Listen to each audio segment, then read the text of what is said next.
All right. So we're recording. Diana's here. If anybody else pops in, this is the Rooted and Curious call on Thursday evening, March 15th. Crazy that it's the middle of the month, right? Yes. And so Diana's going to give us what her situation is, and we're gonna go from there. So tell me what you need, lady. Okay, so I've been finding that I've been doing all right with getting hostesses. It's just trying to keep that momentum. So my ask is some either incentives to host or how to find hostesses. Mm-hmm. So what I'm looking for are some ideas or any feedback. And then why this is important is that I can continue to get more parties and more sales. And I think I have a lot of fun when I do them. So some more fun. And then I haven't really put it out to too many people, but I'm hoping to leave my 9 to 5. So like that's a long-term goal that I think with more parties and just reaching out to more people, I'll be able to get closer to that goal.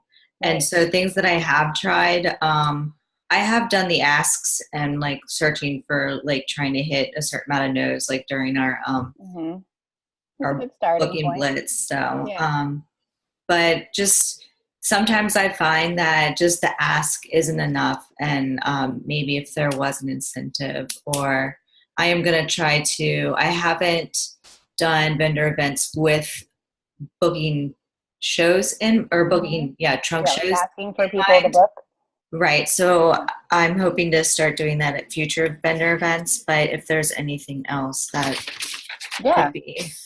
So I mean, I would say the one thing that comes to mind first, since you've kind of done all of the other like assets that are available through Seiko, first and foremost, I will repeat it again, March 22nd there is a booking blitz happening with Seiko.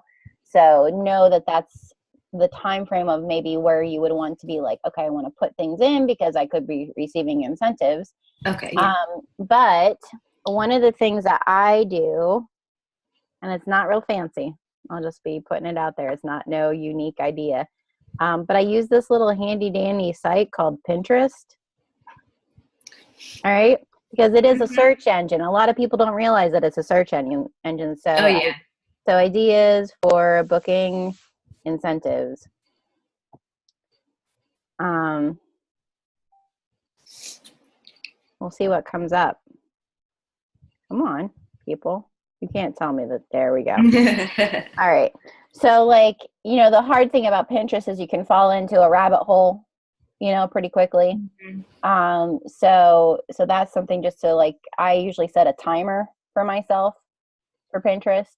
If I'm not just kind of relaxing with it, if it's like for an actual task like this, where you're like, you know what, I want some ideas to incentivize for bookings.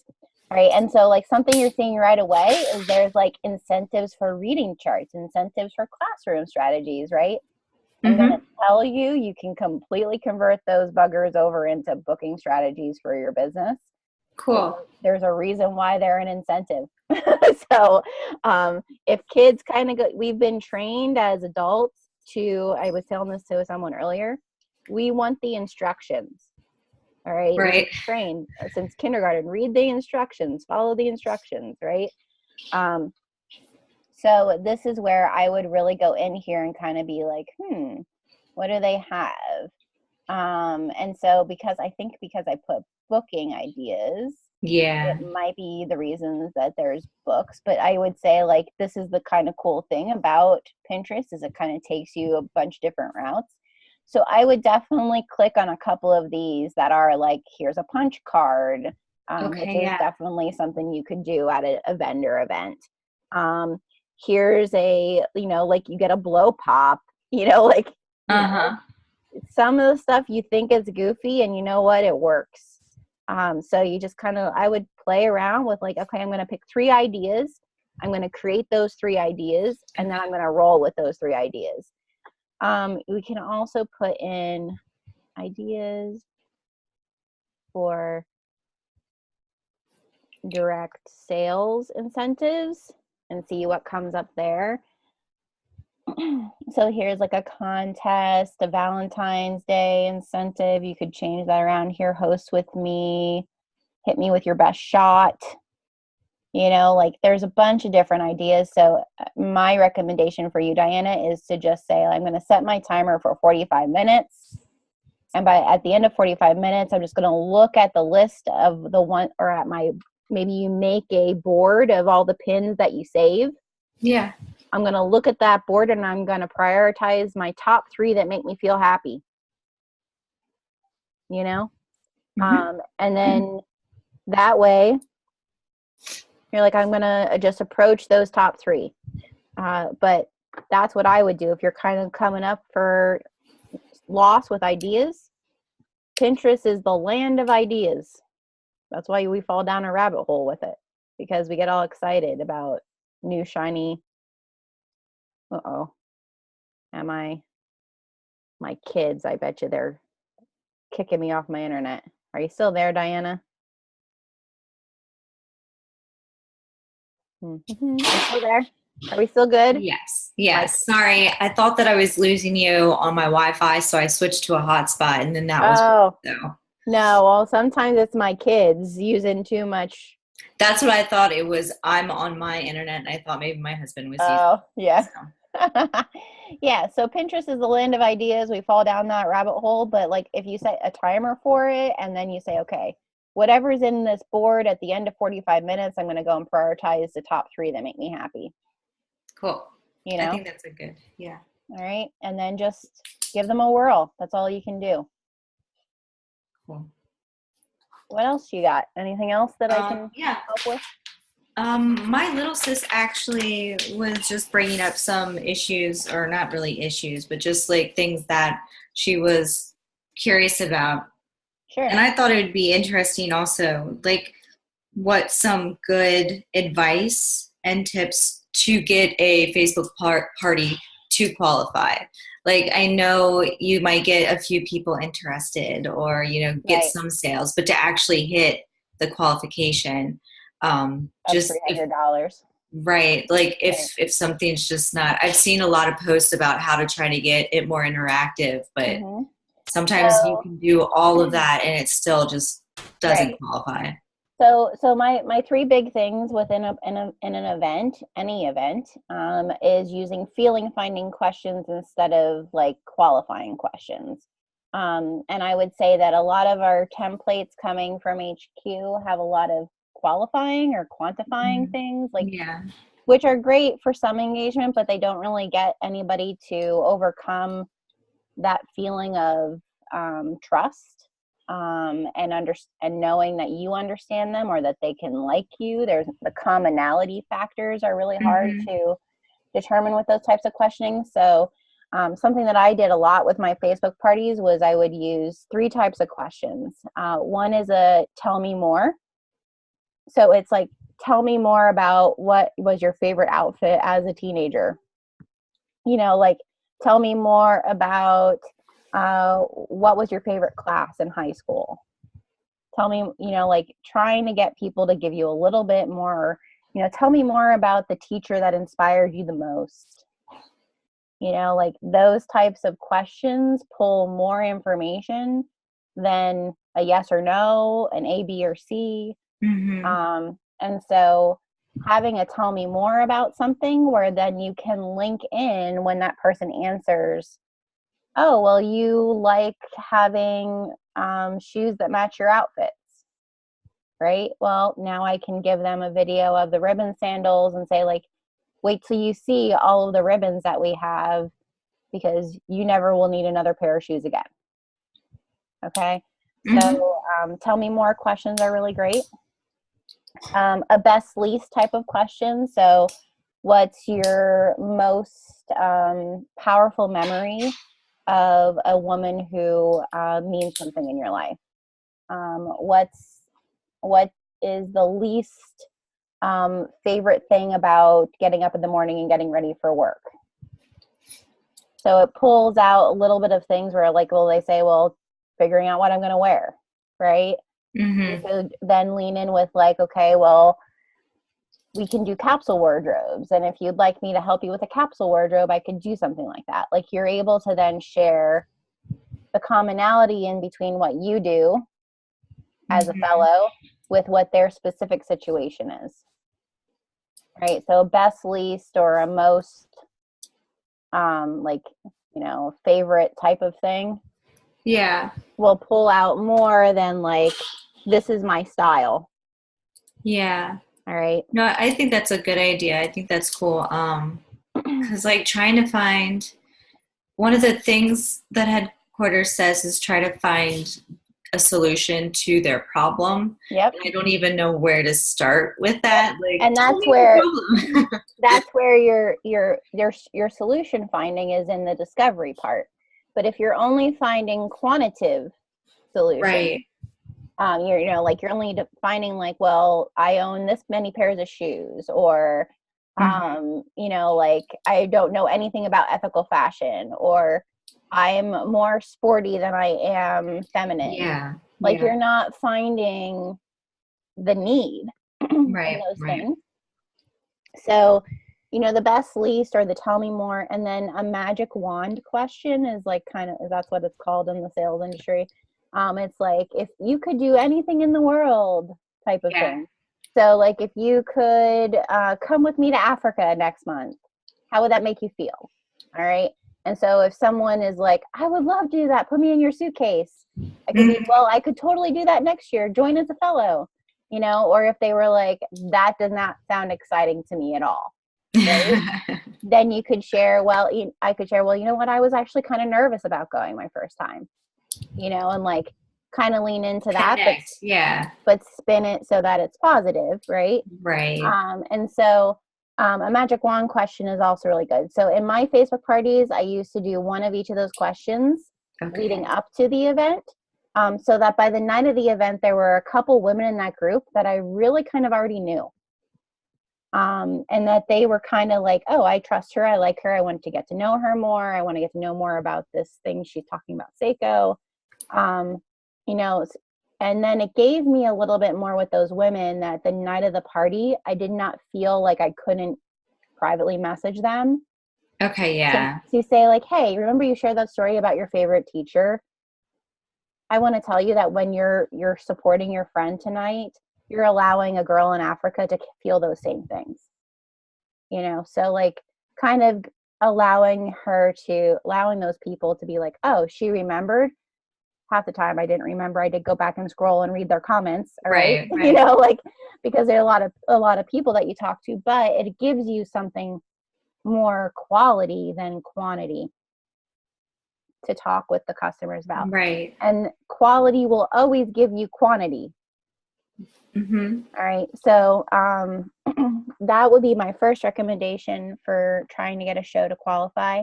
And then the second thing is, it's all about the follow-up. If you see someone like, comment, RSVP, the next day after the event, it is very, very, very important that you message every single person and let them know, this is the reason why I'm messaging you. Thank you for joining your friend last night. I appreciate it. If you weren't able to join, there is a link with the video that you could go and watch. The way that you take advantage of any specials, the way that what I'm offering specifically for your friend is this. And I would love if you would purchase something to help her reach what she's trying to earn for free. And by doing so, you're also going to feel really good about your product and what you get to wear in support of our mission, whatever it is. But knowing that you have a purpose, a process, and you're giving them a payoff for purchasing is really important the day after the event. Okay. All right. Does that help? I hope that helps. I think it helps a lot. Yes. Cool. And I guess I'm probably going to answer my own question, but to get better at you just give ideas that like a way to connect with someone, like, oh, they said this, so let me bring up Seiko in this way, and just like working this is going to I mean, everybody has, I like to equate it to like Oprah. All right. So Oprah, there was a time where she wanted to be Phil Donahue, and she was like trying to figure out who she was, and like, They were like her, like, they weren't her glory years, okay? But nobody remembers Oprah then. They only remember Oprah giving away cars. All right. So like, like it takes time to like know, okay, they're sharing this. Where does that link with it's knowing your why. So like if someone shares with me, like, I love matching my shoes, part of my why is that I love helping other people invest in what they're interested in. Right. So that's a creativity thing for me. So I'm like, hey, I love matching my shoes too. And I used to have a closet full of shoes until I became a fellow. Now I have a closet full of shoes, but at least they're all ethical, as well as the one pair for sure can match every single outfit I own. Right. So I would share that type of thing. So it's really about you just saying to yourself, I'm being intentional about what I'm doing. I'm just going to be myself. The people who come along in that are your people, first and foremost. The people who don't, they're not your people, So like just reading whatever they say, whatever they post, and being like, okay, how can I share a little bit of myself here? Because that's really what they're looking for. They're not looking for a scripted response. And that's where those types of questions allow you to not give a scripted response, because you don't know what they're going to put there. Right. I had in my VIP group, I am doing the Build Your Brave Story thing. I shared this earlier today, but it was so powerful to me because I asked them, what's one thing you've gone through that kind of transformed who you are? And the one girl wrote about her mom dying when she was 12 years old, and like shared a picture of her mom and everything. And she's like, I haven't shared that in a really long time. But then everybody kind of rallied around her and was like, I'm so sorry. Or like, and then I was able to share some of the grief that I've gone through from losing a parent, and so I think that it just allows you to share the storytelling piece that we really want to share. But it also lets them see that you're a human and not a robot or just someone who wants to sell them a pair of shoes. Right. Yeah.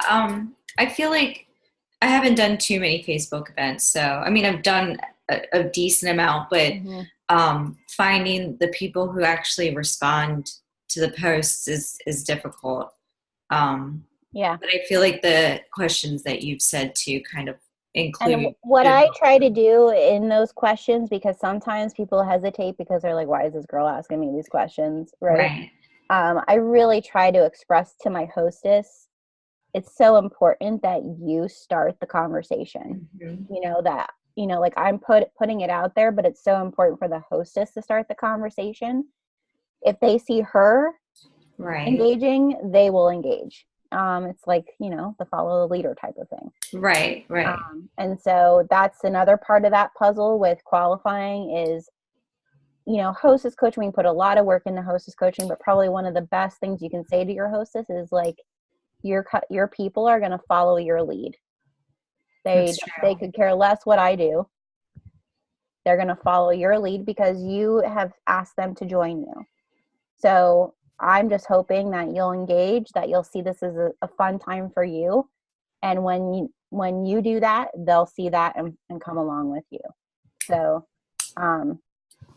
that's part of the hostess coaching, that it's like not a scripted thing. I just try to be like really real with them and say, people care more about what you say than what I say. Yes. You're their friend. They don't know me at all. Right. So, yeah. Just one quick thing that I have been enjoying including in my Facebook parties that just wanted to bring up in case anybody else saw it, watch this later. When Amy did her introvert, and I found she had posted something and it had a link on it to a website, and then I found this quiz, this really quick quiz that you can take to find out the percentage, even though it's not like an elaborate quiz, it's really quick. So just an idea of the percentage of what you are. I've been trying to include that in the beginning of my Facebook parties to kind of get an idea of what the group is. And it's surprising because even some of the people that I know, like, I'm like, oh, wow, I didn't think that you'd be more introverted than you are. Like, and I think that that is a cool way to kind of get a feel for the Your people group. and the Yeah. group. Yeah. Yeah. No, I love that. I think that personality quizzes, I mean, that's why they have kind of they've created that one with your style. Like what's your Right. Yeah. personality style thing. I think that if you have a short one that you can put on there, especially in the beginning, not the evening of the event, because you don't want them Right. kind of going away from the page. But in the Right. beginning, I think that that's a great idea, Diana. And shout out to Amy for Yeah. giving you little pieces of nuggets there. That's what I love about everybody kind of working together with stuff. But yeah, I mean, Facebook parties are definitely, I mean, I did two $10,000 months last year on Facebook parties. So you can completely have them qualify. It's a lot of that discovery piece of the puzzle is that they, if they're going to spend their time there, they want to be able to feel like it is something substantial. Yeah. I think that that is actually the thing that I might be missing, or the thing that makes a Facebook party worth it. Because if it's just another Facebook party, why would they really care? And I mean, that's one of the things that you struggle with, like how many days and like how, do I do a recorded video or do I do a live video? And I would say not a lot of that matters. What matters is that you have a clear reason behind why you're doing it, right? That they understand, like, this is the reason why we're getting together. This is how we're going to do it. Again, we need instructions. We've been trained to have instructions from the time we're little. What are going to be the payoffs for me attending it? What does this woman who's hosting it get out of it? Like what are the payoffs? Answering any questions up front that I might be thinking. So like,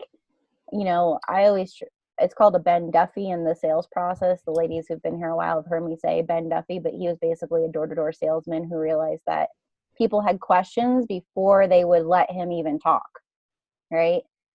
So if we get questions a lot with Seiko with like, well, what actually, what actually happens with the girls, or what is like the real reason why we do this, or who is Liz Bohannon, or like, questions that if you weren't a fellow, what questions would you have? Right. So that is definitely a post to have of like, you might be wondering, what actually does our workshop look like? Here's a video of the Souls of Seiko. Take 5 minutes to watch it. You're going to get to see our workshop and get to meet some of our women and learn a little bit about what we do and what we offer them. And so I found that many times, like that video itself, if I worded it in that way of like, you might be wondering, what does our workshop look like, and how are our women treated, and what are some of the things that they say are benefits? Tell me in the comments one thing that you heard them say that was a benefit of working for Seiko. And so people would then start commenting like, oh, I didn't realize that they did this, or this is really cool. And it kind of got that excitement and conversation to then lead into the discovery questions, which are, tell me more about, I usually, education's part of my why. So like it was usually something about what was your favorite school, what was your favorite class in school and why. Or it was about fashion, what's your, favorite piece of clothing, post a picture of the thing you wear the most, that sort of thing. Cool. But that bend up, like giving instructions and then the, like, you might be wondering type of thing. So often we forget that at one time we didn't know. Right. That's true. So if you can sit down and be like, before I knew Seiko was amazing, what would have been my questions? Yeah. So definitely play around with it. I mean, Facebook parties, like I said, they can be great. And VIP groups, like that was the thing I was telling the ladies today. Like I've kind of transferred that sort of platform to my VIP group. And that seems to work really well in the VIP group too. Cool. I just started, instead of using the Facebook event, I'm trying to use a group and then making an event from that group for a Facebook party. It's a little bit more work, but I'm able to schedule my posts in the group. Nice. So and then they still have that event to kind of remind them like, hey, I'm doing a Facebook Live at this time on this day.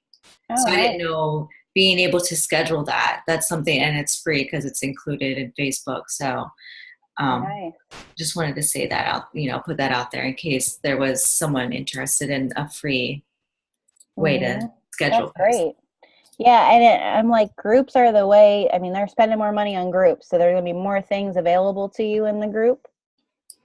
So that's awesome, Diana. Thanks for sharing that. Congratulations. We'll say it live on having a new sister join you. That's so awesome. And I hope that your ladies are, getting what they need, and hopefully they can come to one of the Rooted and Curious calls when they have time available. I will definitely keep them informed about them, and since I'll be doing one. Yes. Yes. Thank you so much for offering that. So yours are going to be on Tuesday evenings from 8:30 to 9:30 Eastern time. Yes. And so, everybody, I think that's, Diana's a sign of a leader. So I just want to put it out there that you were willing to do that and step into that role. Christina's doing one tomorrow at 2:30 Eastern time.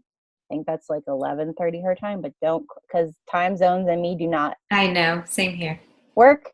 But so that's in there. So if anybody else wants to jump on board and offer a time, we're just going to give each other lots of grace, So yeah, Diana, I think having that opportunity of the more times to get together might help a little bit.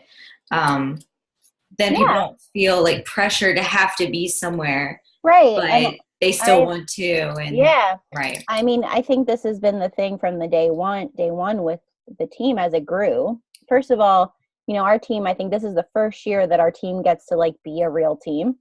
Not saying that we weren't legit real, like we were real, we were here, but there was a lot of resources that weren't available yet from Seiko. Right. And so we were pretty much in that development piece of the puzzle. But now that we're growing pretty regularly, it's so much harder to have one meeting a month or one meeting a week. We all have different schedules. And so I would love to see more leaders to be like, I feel like this structure really works, even if there's only you and me. Right. Yeah. Even if it's one person, you can support each other. Right. And then you can check in and see what that person was struggling with and how that may help you.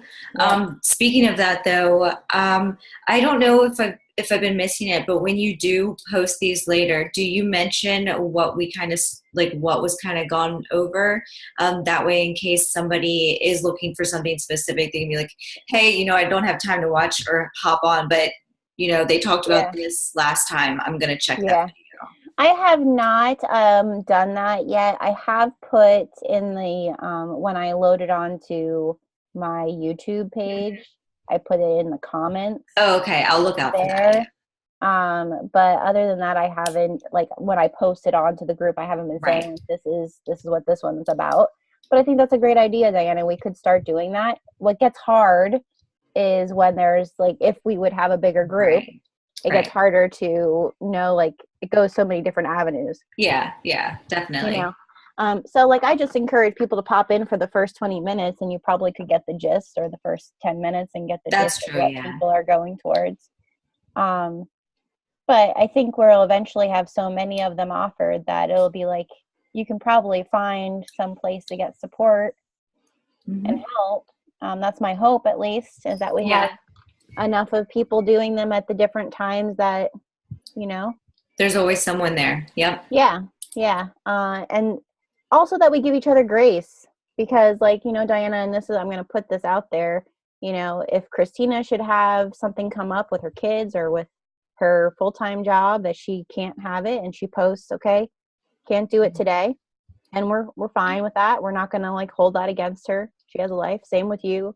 The same courtesy I would want you guys to give me, I want us all to give each other, because we all have, there's a whole other world outside of this little square box. Oh yeah.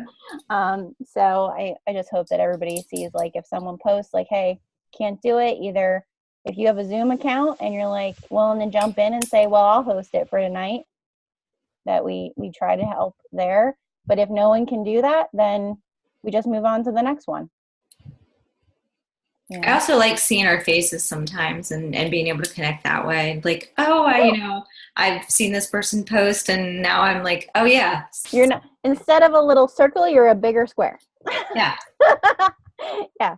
No. And I think that's super important. And it was one of the things, like when the team first started, we had one meeting a month and pretty much everybody could get to it. But then as that began to change and people's lives changed and more time zones entered the mix, right. it's a lot harder. So that's why, these, I feel if we can have them at a bunch of different times, people can come to them. Cool. Well, I'm going to stop recording. If anybody has any comments or suggestions or support they can offer Diana with any of her things, please post it in the comments from today. That would be great.